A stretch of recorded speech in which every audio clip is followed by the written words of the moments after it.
Tarachand classes. आज के video में बात करेंगे लोकतंत्र के प्रकार, ठीक है, जो कि इम्पोर्टेंट टॉपिक है, एग्ज़ाम में आता भी है।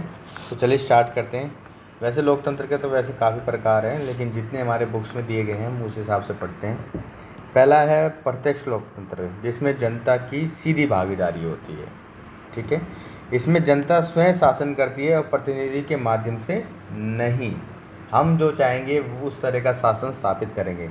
नागरिक सीधे नीतियां बनाते हैं और कानूनों पर मतदान करते हैं कि सारे मिलके एक नीति बना लेंगे, उसे वोटिंग करेंगे।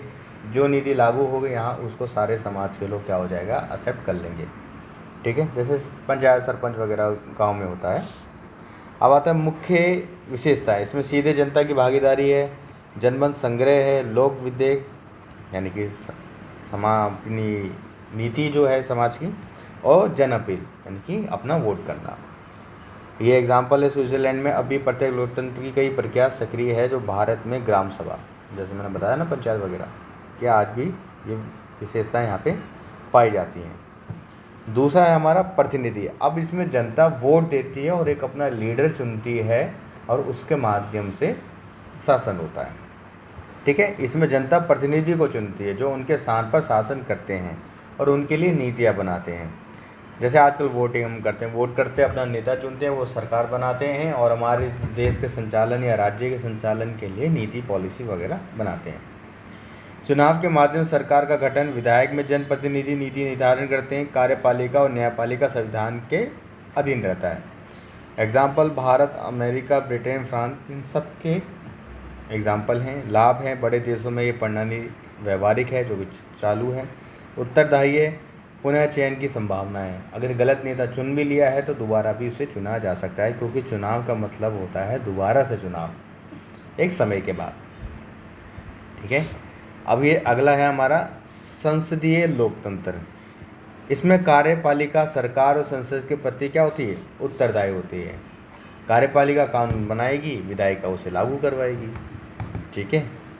तो ये भी तो एक तरह का लोकतंत्र है ना, कि हाँ भाई, जो हमने नेता चुना वो विधायिका में बैठे हैं, कार्यपालिका में प्रशासन लोग हैं, क्या नीतियाँ बनानी है वो देख रहे हैं। अब जो हमने नेता चुना है वो देखेगा कि नीति को हमें ये समाज में किस तरीके से लागू कराना है, कैसे नहीं कराना है, ठीक है। तो वो पॉलिसी में कोई भी बदलाव करना है या शामिल करना है, जैसी भी चीज़ें होती हैं वो सब उसमें शामिल करके दोबारा से रीचेकिंग करके भेज देते हैं और उसको लागू करवा देते हैं। तो राष्ट्रपति राजा केवल विधायक प्रमुख होता है। प्रधानमंत्री मंत्रिमंडल संसद से चुने जाते हैं। कार्यपालिका विधायिका से जुड़ी होती है। इसके एग्जाम्पल है भारत, ब्रिटेन, जापान, कनाडा, ये सब लोकतंत्र के ही हैं। अब आता है हमारा एकात्मक लोकतंत्र। इसमें सत्ता को केंद्रीकरण माना जाता है। एक ही सरकार पूरे देश में कानून लागू करती है, वही बनाएगी, और राज्य या प्रांतों की कोई स्वतंत्रता सत्ता नहीं होती। एक ही गवर्नमेंट है जो पूरे देश का संचालन करेगी, उसी को माना जाएगा अंतिम फैसला। जैसे हमारे देश में कभी कभी होता है ना, सेंट्रल गवर्नमेंट का राज आ गया, केंद्रीय शासन आ गया है, जो वो कहेंगे वही माना जाएगा। राज्यों की कोई सरकारों के आदेश नहीं माने जाएंगे। होता है ना, कभी कभी स्थिति ऐसी बन जाती है इमरजेंसी के टाइम। ब्रिटेन, जापान, श्रीलंका, ये सब इसी के एग्जाम्पल हैं। 6 पॉइंट है संघात्मक लोकतंत्र। सत्ता का बंटवारा केंद्र और राज्य के बीच होता है।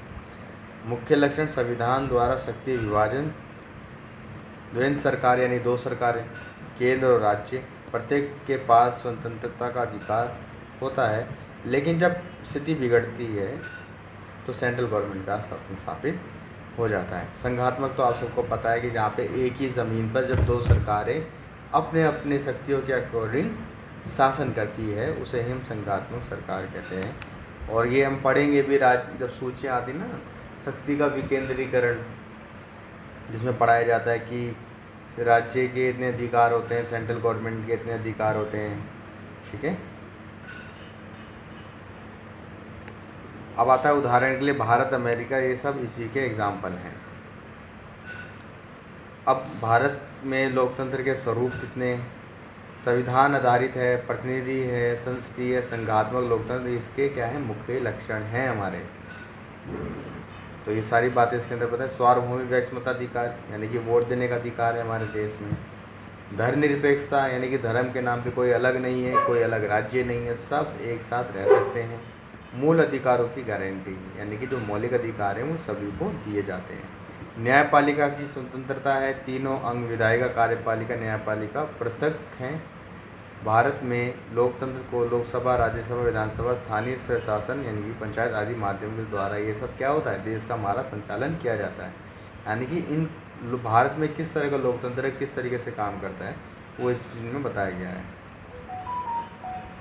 ओके, अब पढ़ लो लोकतंत्र के आयाम, जो कि एग्ज़ाम में कई बार आता भी है।